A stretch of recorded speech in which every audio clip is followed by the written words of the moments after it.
Hello my dear student, welcome back to Aryan classes. આર્યન ક્લાસીસમાં મારા દરેક વાલા વિદ્યાર્થીઓનું હાર્દિક સ્વાગત કરું છું.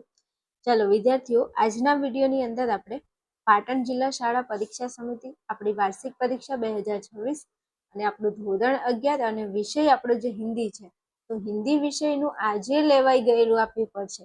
તારીખ તમે અહીંયા જોઈ શકો છો, 6/4/2026 અને વાર સોમવાર, એટલે કે આજનું આ લેટેસ્ટ પેપર છે અને આ પેપરનું આજે આપણે સોલ્યુશન કરવાના છીએ. ચાલો શરૂઆત કરું છું વિડીયોની અંદર. વિડીયો પર નવા હોય, ચેનલમાં નવા હોય તો ખાસ ચેનલને સબસ્ક્રાઇબ કરી લેજો. તમારી જે વાર્ષિક પરીક્ષા છે એમાં તમને આપણી ચેનલ ખૂબ જ ઉપયોગી થવાની છે. ચાલો આ સાથે શરૂઆત કરું છું. સૌથી પહેલા આપણો વિભાગ એ છે. વિભાગ એની અંદર આપણને 8 MCQ પૂછાય છે. ચલો પ્રશ્ન નંબર આપણો 1 છે, तुर्कों की क्या पहचान है? तुर्कों की क्या पहचान है? तो तुर्कों की पहचान जवाब આવશે मेहर. जवाब આવશે मेहर. चलो प्रश्न नंबर આપણો 2 છે, दूब किसका प्रतीक है? दूब किसका प्रतीक है? तो दूब विनम्रता का प्रतीक है. ચાલો આગળ વધીએ પ્રશ્ન નંબર 3 ઉપર.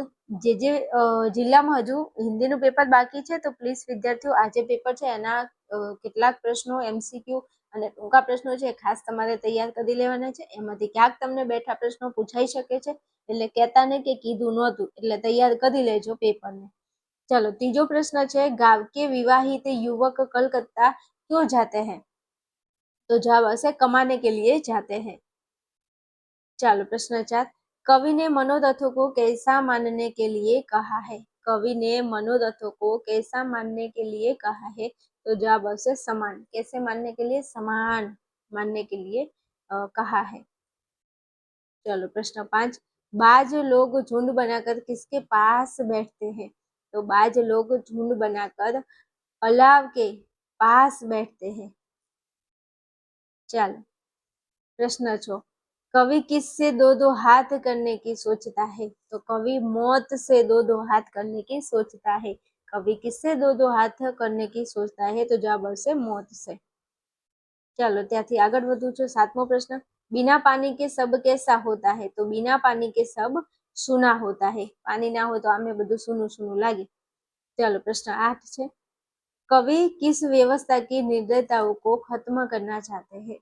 तो कवि समाज व्यवस्था को क्या करना चाहते हैं? खत्म करना चाहते हैं समाज व्यवस्था को.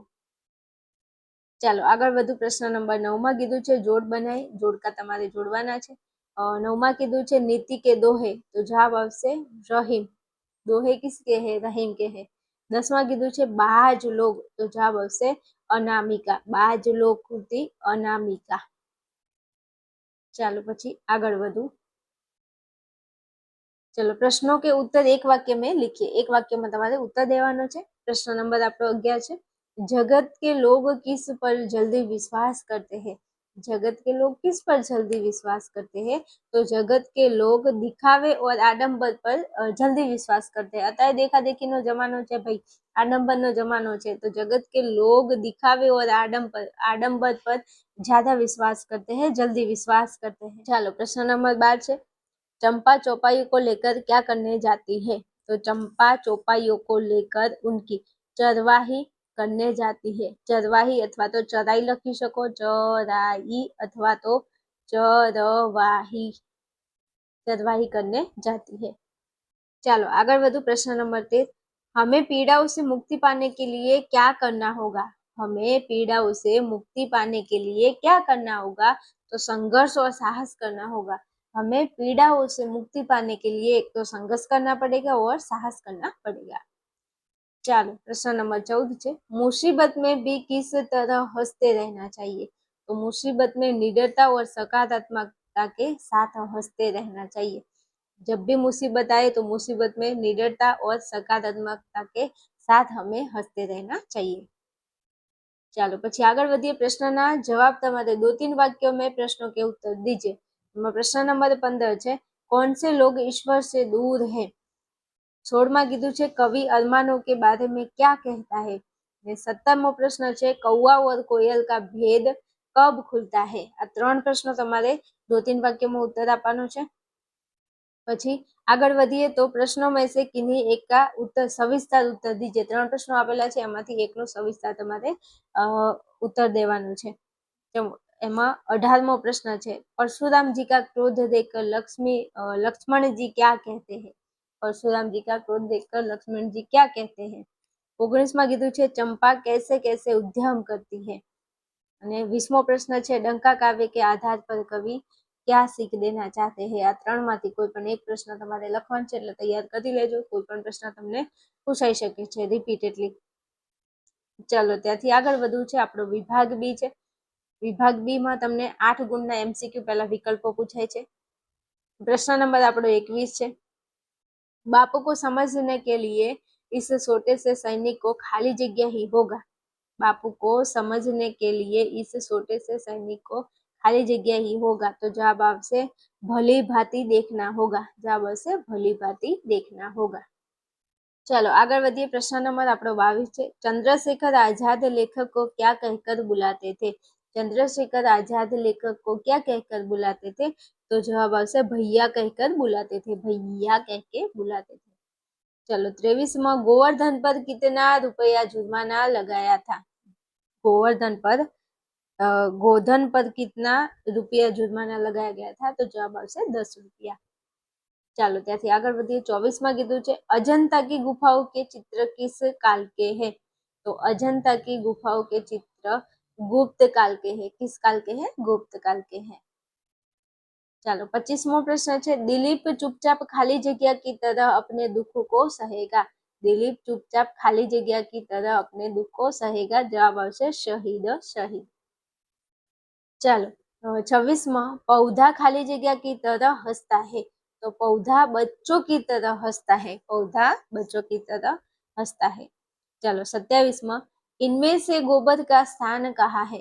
तो इनमें से गोबर का स्थान पंचगव्य. किनमें है? पंचगव्य में है. चलो आगे बढ़िए. प्रश्न नंबर આપણો 28 છે, पठान सैनिक देखने में कैसे थे? तो पठान सैनिक देखने में रोगीले थे. कैसे थे? रोगीले थे. ચાલો પછી તમને કીધું છે જોડ બનાય. તો 29માં કીધું છે અજંતા. તો અજંતામાં આપણો જવાબ આવશે ભગવત શરણ ઉપાધ્યાય. અને 30માં કીધું છે પહેલી ચૂક. તો પહેલી ચૂકમાં જવાબ આવશે શ્રીમાલ શુક્લ. શ્રીમાલ શુક્લ.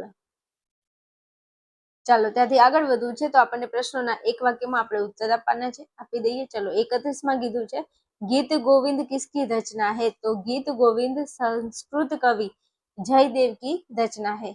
गीत गोविंद किसकी रचना है? तो संस्कृत कवि जयदेव की रचना है. चलो 32मो प्रश्न है, लेखक ने बाजरे को क्या क्या समझा? तो लेखक ने बाजरे को गेहूं का एक रूप या उसकी एक किस्म समझा था.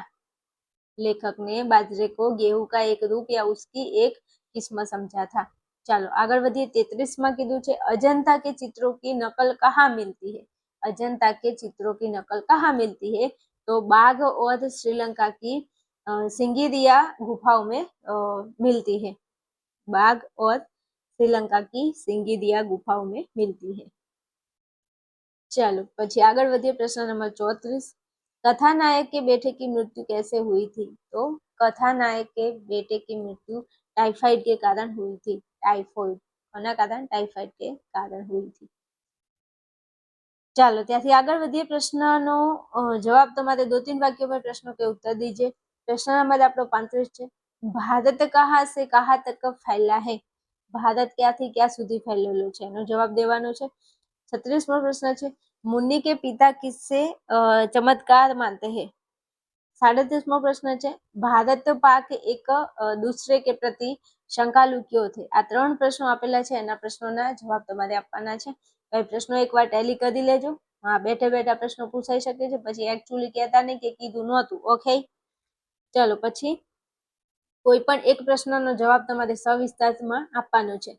38માં કીધું છે चंद्रशेखर आजाद किन वस्त्रों में खिल उठते थे? 39मो प्रश्न है, पहली चूक किससे हुई और कैसे? 40માં કહ્યું છે मनुष्य की अपेक्षा परिंदे क्यों बेहतर होते हैं? हल्क दो लघु कथा के आधार पर समझाए. જવાબ તમારે આપવાનો છે. ચાલો અહીં આપણો વિભાગ બી પૂરો થાય છે. આગળ વધવું છે. વિભાગ સી આપણો વ્યાકરણ આધારિત છે. ચાલો વાંધો નહીં, જોઈ લઈએ વ્યાકરણને. ચલો સમાનાર્થી શબ્દ લખવાનો છે. તો 41 કીધું છે જાહિલ. જાહિલ નો મતલબ થાય અનપઢ યા ગવાર. શું? ગવાર. ભણેલું ના હોય એને શું કહેવાય? અનપઢ. સમાનાર્થી શબ્દ. ચલો પછી વિલોમ શબ્દ. વિલોમ એટલે વિરોધાર્થી શબ્દ. 42 કીધું છે સાર્થક. તો સાર્થક નું જશે નિરર્થક. ચલો વિભાગ સી માં આગળ વધવું છે. હવે મારા દરેક વાલા વિદ્યાર્થીઓ હાલ ધોરણ 11 માં ભણો છો. 2 મિનિટ તમારા માટે અને તમારા ભવિષ્ય માટેની વાત કરવી છે. તમે 11મા ધોરણમાં શું કર્યું શું નથી કર્યું ઇમ્પોર્ટન્ટ નથી, પણ હવે તમે ધોરણ 12 આર્ટ્સમાં આવવાના છો. તો ધોરણ 12 આર્ટ્સની અંદર વિદ્યાર્થીઓ તમારે કંઈક એવું પ્લાનિંગ કરવું પડશે કે જેથી તમે ધોરણ 12 આર્ટ્સની અંદર સારી ટકાવારી લાવી શકો છો. દરેક તમારા ધોરણ 12 આર્ટ્સના વિષયો એમાં 4 વિષયો એવા છે ને કે જેમાં તમે ધારો તો 100 માંથી 100 માર્ક અથવા 100 માંથી 99 અને 95 સુધી તમે આરામથી પહોંચી શકો છો. આ વિષયો એટલે તત્વજ્ઞાન, મનોવિજ્ઞાન, ભૂગોળ અને સમાજશાસ્ત્ર.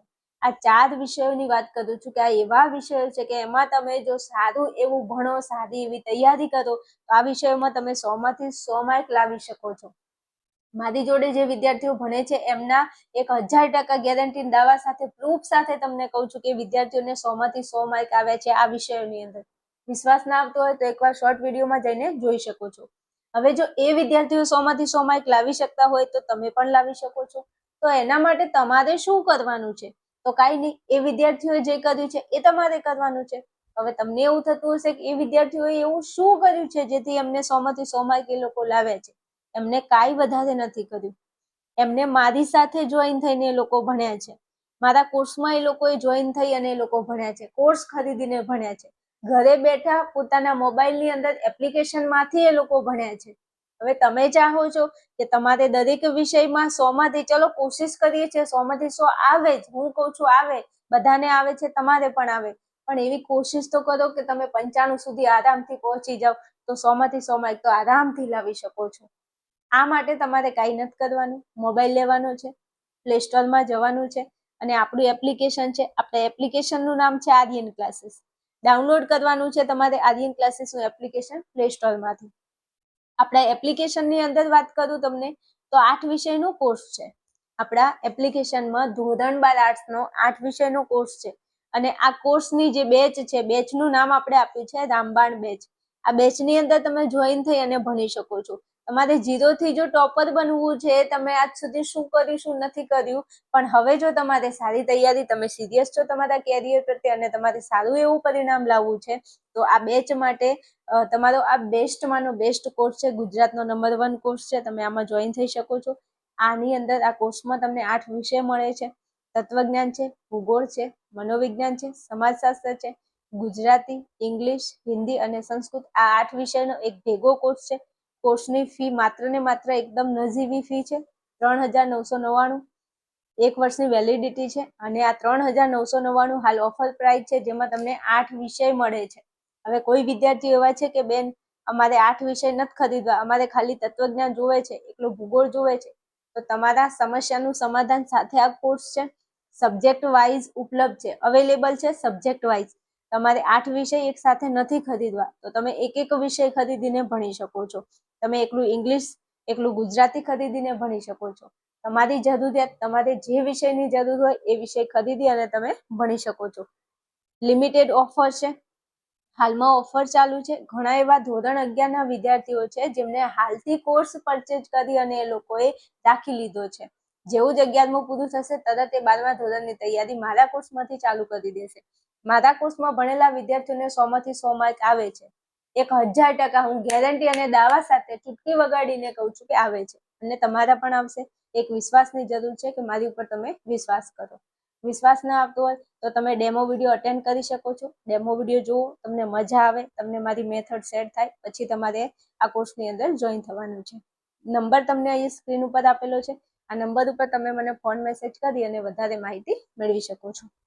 ચાલો આગળ વધીએ છીએ આપણે આપણા ટોપિકની અંદર. ચલો પ્રશ્ન નંબર આપણો 43 છે. એમાં કીધું છે પ્રત્યય અલગ કીજીએ. તો વૈજ્ઞાનિક, તો વૈજ્ઞાનિકનો પ્રત્યય અલગ કરીએ તો વિજ્ઞાન વત્તા ઈક, ઈક. ચાલો પછી शब्द में मानक तत्सम हिंदी रूप लिखिए। अहींया कीधुं छे शिष्य, तो शिष्यનું રૂપ આવી રીતે થાય शिष्य, शिष्य। रेडी? ચાલો પછી આગળ વધીએ। अशुद्ध वाक्य को शुद्ध करके पुनः लिखिए। तो 45 में कीधुं छे फूलों की एक माला उसने खरीदी। तो फूलों की एक माला उसने खरीदी एवुं नहीं आवे, उसने फूलों की एक माला खरीदी, उसने फूलों की एक माला खरीदी।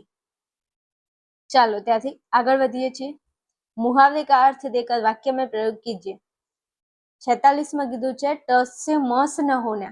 तो टस से मस न होना मतलब थशे अडग रहना। તમે કેમ કોઈ પણ જીદ લઈને બેસી જાવ છો, નહીં હું આ કરીશ એટલે કરીશ, તો અડગ રહેના, ટસ से मस न होना। चलो 47 में कीधुं छे दिलों में पलना। तो बहुत अधिक प्यार मिलना। चलो પછી આગળ વધીએ। કહાવતનો અર્થ આપણે આપવાનો છે। 48 માં કીધું છે ભાઈ રે ગાય તો લૂ તો દુહે કોણ।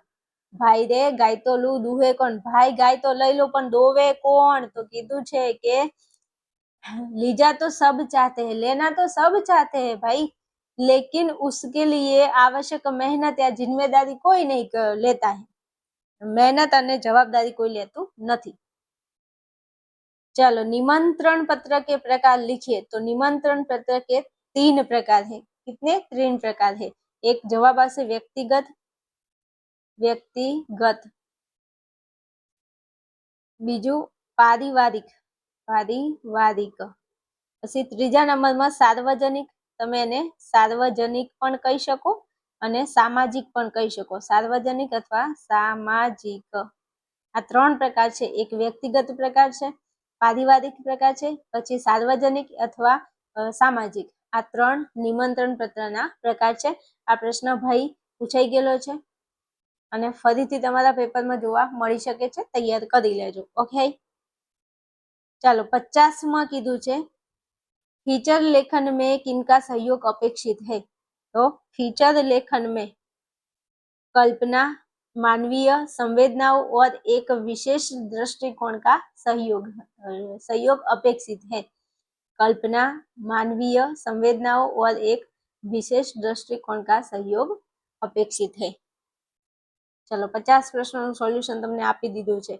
આગળ વધીએ આપણે વિભાગ ડી માં। વિભાગ ડી ની અંદર તમારે સસંદર્ભ व्याख्या આપવાની છે। એમાં 51 માં કીધું છે ભરા નહીં જો ભાવો से, बहती जिसमें रसधार नहीं, वह हृदय नहीं है पत्थर है जिसमें स्वदेश का प्यार नहीं। આનો તમારે સંદર્ભ લખવાનો છે। ચાલો પછી આગળ વધીએ છીએ। તો તમને એક ફકરો આપેલો છે ને એના ઉપરથી તમારે પ્રશ્નોના જવાબ દેવાના છે। तो तमने ये प्रश्न पूछे छे 52 में कि महिलाओं से मतलब निकालने के लिए क्या करना चाहिए। तो ये आपेलो छे जवाब कि महिलाओं से मतलब निकालना हो तो उनके रूप, सौंदर्य, वेशभूषा की प्रशंसा कर दीजिए। जो महिलाओं जोड़े तमारे एटले छोकरी जोड़े तमारे काम कढावવું હોય ને તો તમે એના વખાણ કરો ને, ખાલી વધારે નહીં કે આહા તું કેવી સુંદર લાગે છે, આહા આજે તો તું બહુ મસ્ત લાગે છે ઓ, તો તમે એને ખાલી એના સૌંદર્યના વખાણ કરો અને એના કપડાના વખાણ કરો એટલે છોકરીઓ ફૂલી જાય એમ। તો બધી છોકરીઓ એવી ન હોય એકચ્યુઅલી, એટલે જપી જાજો પાછા, એવું કરતા નહીં કોઈ દાડો। તો જવાબ આપણો આવશે, અહીંયા આપેલો છે। चलो પછી 53 में कीधुं छे आदर्श चापलूसी कब सिद्ध होती है। तो आदर्श चापलूसी वही है जिससे सामने वाला फूलकर कुंपा हो जाए और चापलूसी की मुराद पूरी कर दे। आ जवाब અહીંયા આપેલો છે। ચાલો પછી 54મો પ્રશ્ન पुरुषों से काम निकालने के लिए क्या करना चाहिए। હવે જો મહિલાઓ જોડે કામ કઢાવવું હોય તો એના વખાણ કરો, તો પુરુષો જોડે કામ કઢાવવું હોય શું કહેવાનું। तो पुरुषों से काम निकालना हो तो उसकी बुद्धि पराक्रम का बखान कर दीजिए। हाँ, एना बखान, एनी बुद्धिનું વખાણ કરો ને પુરુષના, તો પુરુષની જોડે તમારે જે કામ કરાવવું હોય તમે કરાવી શકો છો। મહિલા પુરુષની વાત કરી છે। चलो 55मो प्रश्न कीधो छे इस परिच्छेद के लिए एक उचित शीर्षक दीजिए। तो खुशामद की कला लखी शको छो, एनुं शीर्षक खुशामद की कला। तमने खाली खुशामद करता आवडतुं होवुं जोईए, तमारी जोडे कला होवी जोईए। गमे तेना तमने जेवुं माणस होय ने एवा एना वखाण करवाना, एटले ए बॉस तमारा उपर राजी राजी थई जशे। એટલે खुशामद की कला ए तमे शीर्षक आपी शको छो। चलो आगळ वधीए विभाग ई। ચાલો વિભાગની અંદર તમને પહેલા તો કહાની આપેલી છે, આ કહાની વાંચીને તમારે લખવાની છે, કહાની પૂરી કરવાની છે. પછી નિબંધ આપેલો છે, એમાં 57માં મેરે સપનો કા ભારત, ભારત વિશે લખવાનું છે અને આપણો દેશ મહાન છે એના વિશે લખી શકીએ છીએ.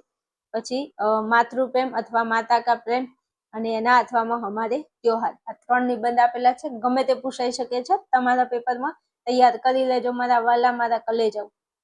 ચાલો અહીંયા આપણું પેપર સોલ્યુશન પૂરું થાય છે. મળીશું આપણે નેક્સ્ટ વિડીયોમાં. ચેનલ ઉપર નવા હોય તો ખાસ ચેનલને સબસ્ક્રાઇબ કરી લેજો, વિડીયોને લાઇક શેર કરજો અને વોટ્સએપ ચેનલ અને ટેલિગ્રામ ચેનલમાં જોઈન થઈ જજો. ઓકે.